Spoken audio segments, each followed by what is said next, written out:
Peeps, we are in Chicago, Illinois, and we are here today to check out the Griffin Museum of Science and Industry. They have a Spider-Man exhibit called Beyond Amazing. It's a Spider-Man exhibit that features classic comic books, props from the movies, life-size statues of some of the most iconic Spider-Man characters. Spider-Man, of course, one of my favorite comic book characters of all time, probably one of yours too. So we're gonna head on in and check this out. It's here until February 2026, and it's here now. Science is straight ahead. We've reopened our iconic doors for the summer. Very cool. Oh wow, yeah, there they are. These giant bronze doors. How cool is that? Wow, look at this.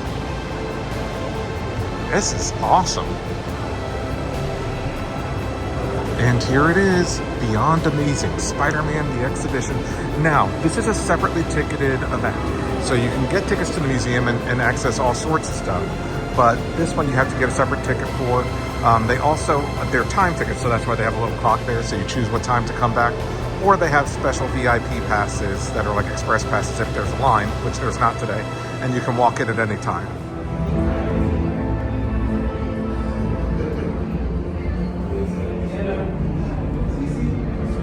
SpiderSignal.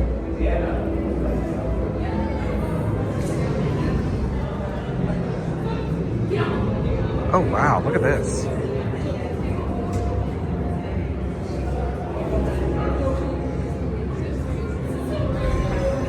It's the history in Espanol.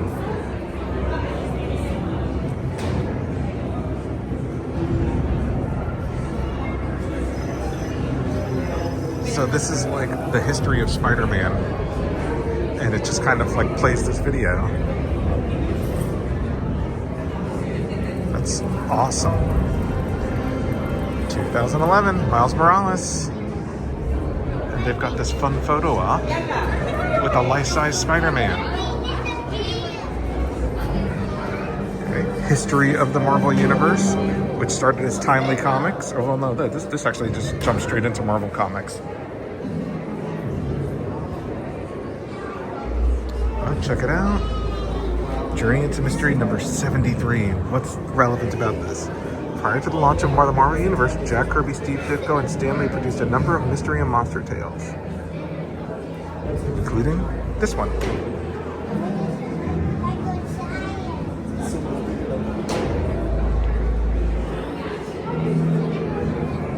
The Chameleon.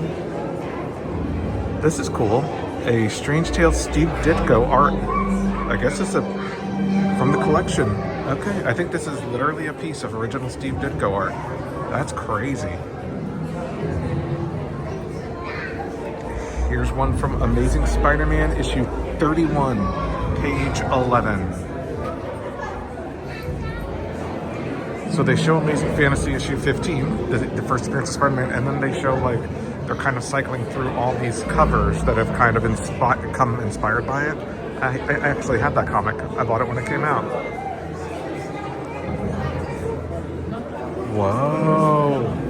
Look at this. A graded copy of Amazing Fantasy issue 15. It's graded at 5.5. The very first appearance of Spider-Man from 1962. Kraven the Hunter, one of my favorite Spider-Man villains. Terrible movie.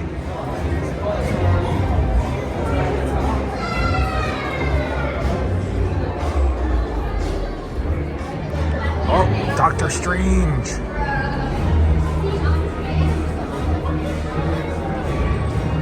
Detail from Amazing Spider-Man Annual number 2, art by Steve Ditko. Look at this. As worn by Tom Holland in Spider-Man No Way Home. That was the multiverse one. This is Tom Holland's costume from Spider-Man No Way Home. J. Jonah Jameson. He's a menace. Check this out. This is a prop camera from, I think this is Spider-Man 3. Yeah, there's Tobey Maguire. And there's the black costume. Very cool. after Steve Ditko, one of the most iconic eras of Spider-Man, obviously for me growing up, was the John Romita era. And so this is a lot of like the defining era of Spider-Man that defeats a lot of the movies. So, you know, in fact, you've probably seen that scene in a movie. This is where Mary Jane, I mean, John Romita was the artist, not the writer, but, you know, where Mary Jane first got her iconic look. Oh, wow, look at this. Villain props from the Spider-Man movies. You've got the Green Goblin, you've got the Lizard, and another Green Goblin costume. When Amazing Spider-Man issue 42 came out, and Mary Jane popped up at the end, that was a big deal. Now check this out. And, well, let's check out the mystery of the Green Goblin.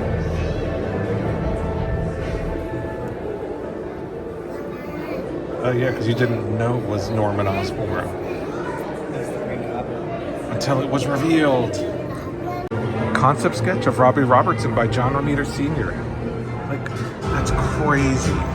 1967. Lizard.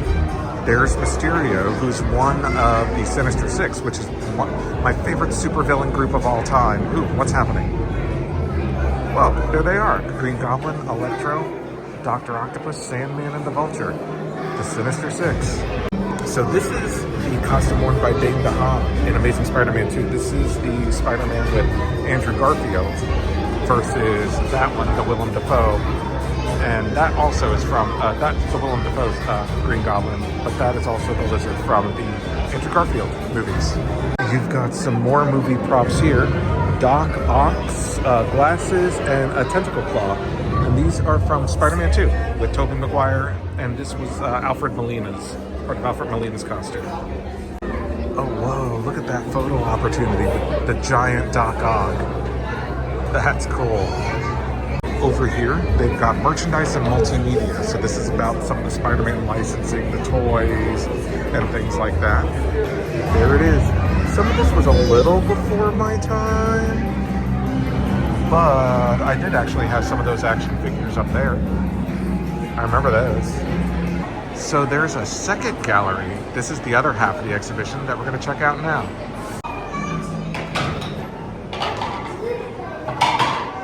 Oh, there's another life-size Spider-Man as you enter gallery 2.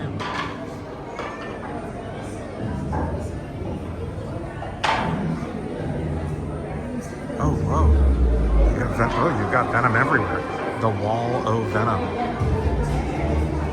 Hobgoblin, another one of my favorite Spider-Man villains. There's the wedding of Spider-Man and Mary Jane, which has been undone, sadly, in the comic books. But I remember when it happened. I remember going to the comic store that morning and buying that comic book. Ooh, got some original art over here. This one is a cover rough by Ed Hannigan from 1982. And over here we've got one by John Romita Jr. The Will of the Wisp. Over here you have a life-size Venom bust, an off-camera stand-in used in Venom, Let There Be Carnage. That was the second Venom movie with Tom Hardy. Oh, whoa. One of my favorite Spider-Man comics of all time is the Spider-Man Revenge of the Sinister Six, written and drawn by artist Eric Larson. This was back in 1992. I'm not young, but I remember when this came out, and I loved this comic book. Because it also had Spider-Man teaming up with other heroes. You can see there's Ghost Rider, Deathlock, Hulk, Nova's over there, the Fantastic Four. That's crazy. And this is like the original pencils and inks on an artboard. Over here you've got some Todd McFarlane original art. And then the Clone Saga, very controversial. Over here you've got Spider-Girl, who is actually an alternate universe daughter of Spider-Man. Some other alternate universe stuff, Spider-Man 2099, Miguel O'Hara. If you saw the most recent SpiderVerse movie, he was in that. From panels to pixels. Oh, I guess this is about like video game stuff. Oh, the Maximum Carnage video game. I remember when that came out. That was such a fun game. Oh, you've got another Tom Holland costume over here. This was from Spider-Man Far From Home, the one where he was in Europe and he didn't have a Spider-Man costume, so this is what he wore. So, Tom Holland, pretty short, because like, that's, I don't know, probably 8 inches off the ground. I mean, we know Tom Holland is short. Here's another comic book that I remember super fondly from 1992. This is artist Mark Bagley. This was Carnage. This was the introduction of like Venom's spawn. And Carnage, you know, possessed the body of a serial killer, Cletus Cassidy. I remember when comics were $1.25. This is cool. I love this. Looks like you've got some more props here from Spider-Man Far From Home. Let's see, we've got glasses, Stark Industries business card. Oh, whoa, there it is, the glasses that Tony Stark left for Spider-Man. Some cool art, mask, the Night Monkey, I remember that. And over here they talk about the Ultimate Spider-Man, which has really informed a lot of television and animation. You know, with the redesigns of the characters and rebooting the stuff. This is not Ultimate Spider-Man. That's actually John Romita Jr. art. Good page though. But they talk about the Ultimate stuff over there. Lots of original art in this gallery. Oh, and speaking of Miles Morales, look who it is. The Ultimate Spider-Man himself. Some more original art, this time by artist Mark Bagley from Ultimate Fallout. This is the first appearance of Miles Morales. If you're not familiar with Miles Morales, he's the Spider-Man featured in the SpiderVerse movies, which are fantastic. And if you haven't seen them, you absolutely should. But you've also got Gwen Stacy, Ghost Spider here, life-size stand-up, taking a photo, taking a selfie. And over here, you've got the wall of SpiderVerse, all the different, well, not all of them, but many different Spider-Men across the multiverse.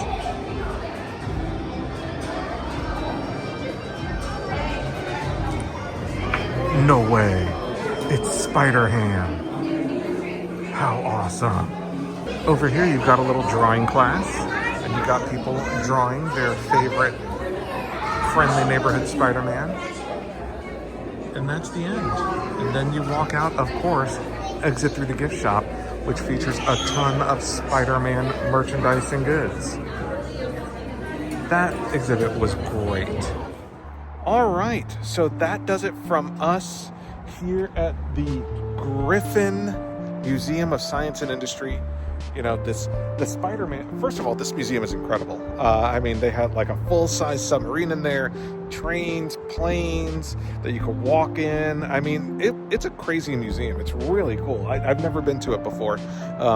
This Spider-Man thing was just like a sponsored ad, came across on Instagram while we were going to be in town. And we were able to get tickets for it. Again, it is a separately ticketed event. And if you are a Spider-Man fan of the movies or the comic books, especially if you're a longtime Spider fan, especially if you're a longtime Spider fan like me, I've been a Spider-Man fan my entire life. So walking through the history, seeing the original comic pages from comics I read growing up, seeing the costumes from the movie is cool and all, but like just walking through the history of Spider-Man was what really made it special for me. This is a fantastic exhibit. Really loved it. Highly recommend. Like I said, it runs now through February 2026.